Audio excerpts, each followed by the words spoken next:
الطلبة توكم إن شاء الله تنجحون بامتحان المدرسة وامتحان الدنيا وامتحان البرزخ وامتحان الرجعة وامتحان الآخرة، وأهم امتحان تمتحنون به هو قضية صاحب الزمان. شقد ملتفت صاحب الزمان، شقد منتبه صاحب الزمان، شقد منشغل بصاحب الزمان. مو نسميه الطريد كمال الدين وإتمام النعمة، الطريد الشريد الوحيد. في دعاء الندبة نقرأ المغيب النازح. هاي امتحانات يا أخواني، أساتذتي امتحاناتها.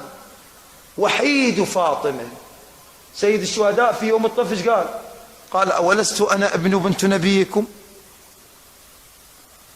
يقول بكت بعض أولئك اللعناء بكوا لما سمعوا، والبعض لا ازداد غيظا، لأن قال أنا الآن صاحب العصر والزمان في صحراء العالم يقول أولست أنا ابن بنت نبيكم؟ أوليس أنا ابن فاطمة؟ أوليس أنا الوحيد الغريب الطريد الشريد النازح؟ هاي ترى أنا ما أتلفظ على الإمام وأقول كلمة مني. من أنا؟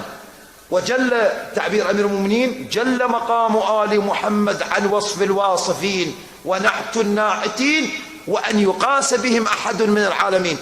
أنا أجيب لك ألفاظ أهل البيت يسمونه طريد شريد مغيب نازح. سمعتوا بالنازحين لو ما سمعتوا بالنازحين؟ زين، هذا النازح صاحب العصر والزمان متى نأويه؟ متى نفتح أبوابنا؟ متى نمهد له الفرش بل القلوب؟ نقول له يا ابن رسول الله، يا مهدي آل محمد، يا عزيز الزهراء، بقدمك طئ قلوبنا وأرواحنا يا ابن الحسن. عندنا هذا